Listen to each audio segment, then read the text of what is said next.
Hey folks, Martin Popoff here, back again with another edition of Reliving Old Reviews as a Useless Tool of Confusion, where we look at old reviews. It's our little show inside the big show, the Contrarians, where we look at an old review to see what you can compare these albums to. We've talked to over the years, over and over and over again, but what they had to say about them when the album actually first came out and whether the writer got it right at the time. So hang on here. So we are looking at, scroll down here. We are looking at a review of Blue Oyster Cult Spectres today from the New Musical Express 1977 by Paul Rambali. Let's see what Paul has to say and whether we like what he has to say about Spectres. I mean, this could go either way, right?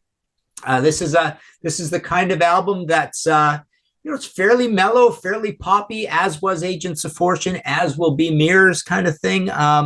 Who knows? I mean, the band's getting a little older. Let's see what England, we'll have Paul representing the UK here, what England has to think about, or what they think about Blue Oyster Cult in 1977. So since 1971, this band has been one of the few HM perpetrators worth listening to. Since 1974's Secret Treaties, it has been the only one. If heavy metal was leaden, then BOC were more like polished chrome. Wow, I disagree with all that.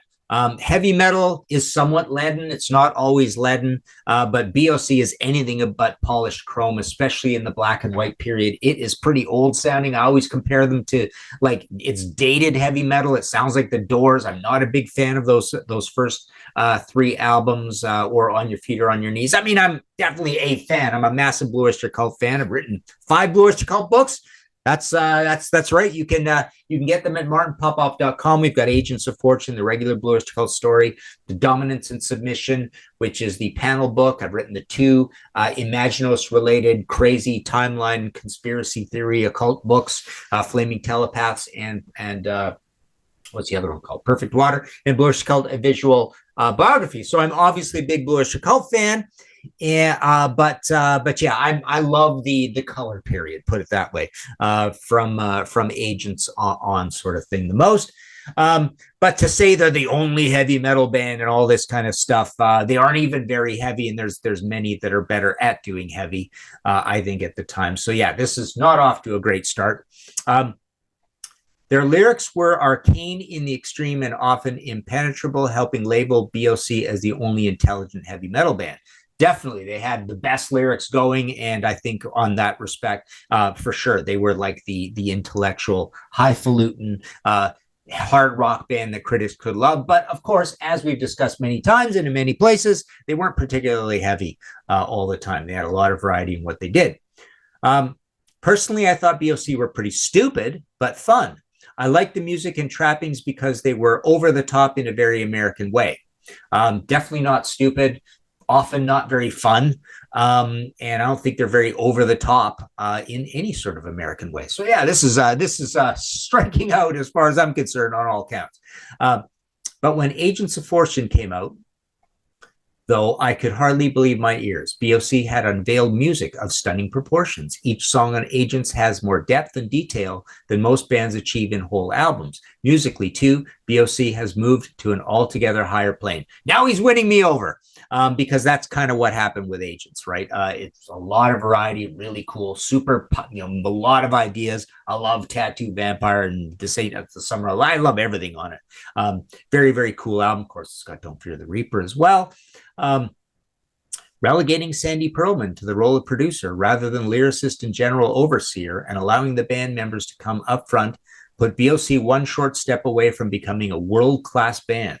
Yeah, I totally agree. I think Spectres has them on even more of a world-class footing than Agents of Fortune does. It's a little thin on the bottom end. It's a little mid-rangey. The production's not great on it, but I love, again, the variety. The variety absolutely just almost matches mathematically the variety of Agents of Fortune and the variety of Mirrors, for that matter. I look at those three as kind of a trio, and especially Spectres and Agents together.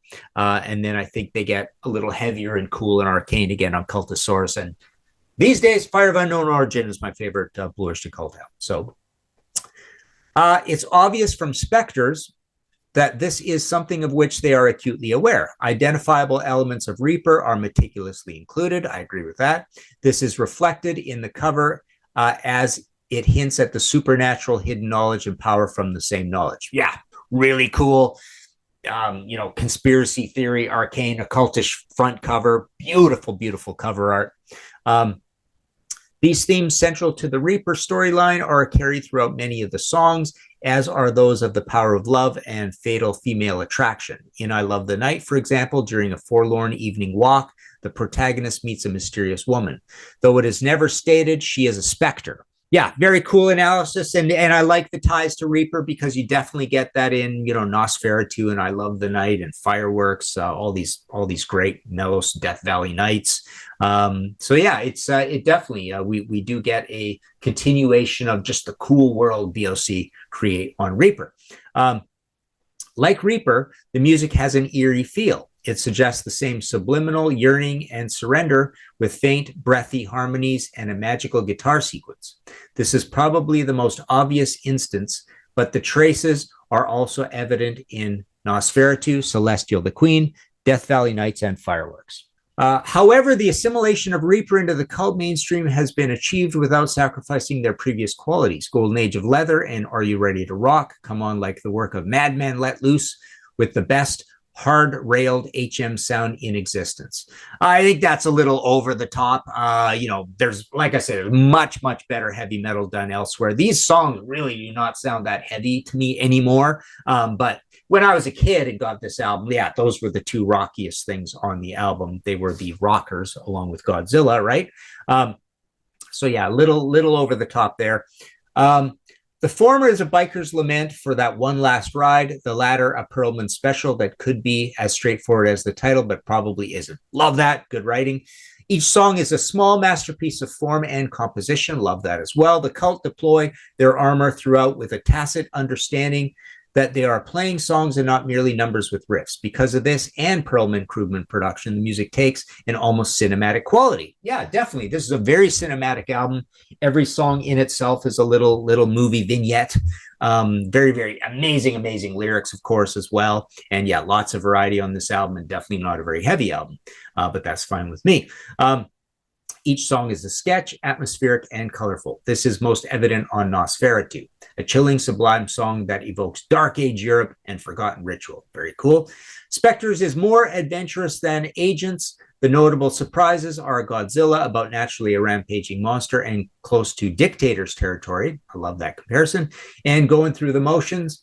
Come to think of it, Godzilla with that chorus, it does remind you a little bit of the Dictators, right? Of course, we know Sandy Perlman is part and parcel managing / producing. Marie Krugman's in there as well with the Dictators. They're kind of like the baby Blue Oyster Cult band, right? Love them to death, of course. And Going Through the Motions, co-written by one Ian Hunter. Fine, tight pop with grandiose synthesizer, power chords, and a wry lyric. How can you sing "We're going through the motions" and mean it? Otherwise, the difference is one of tone. Lyrically, Spectres is a twilight world. The music is therefore more cerebral. BOC have weaved melody and texture into their music to an even greater degree. The result is like the difference between mere crushed carbon and the cut diamond. Spectres has no flaws. Love that. Love that comparison, because to me, those first three albums are somewhat lumps of coal, and this is definitely diamond. I mean, Albert has said that they were jealous of Fleetwood Mac at this time, and they were trying to write something a little more poppy. And I think they did a beautiful job of it. And yeah, I think it is more mature than Agents. Agents sounds like almost like the raw version of Spectres. So there you go. This has been another Reliving Old Reviews as a Useless Tool of Confusion. Please hit that like button. I always forget to do that. If you like this review by Paul or my review of Paul's review, and you can join our Patreon. That gets you on our panels, of course. And like I say, I've got 5 Blue Oyster Cult related books that you can get at martinpopoff.com. I sign them, send them out from the office. There's PayPal buttons there and all that. Check out my audio podcast as well, History in 5 Songs with Martin Popoff. As I do this, perform this episode, we are at 288 episodes of the audio podcast. Go play some Blue Oyster Cult. There you go.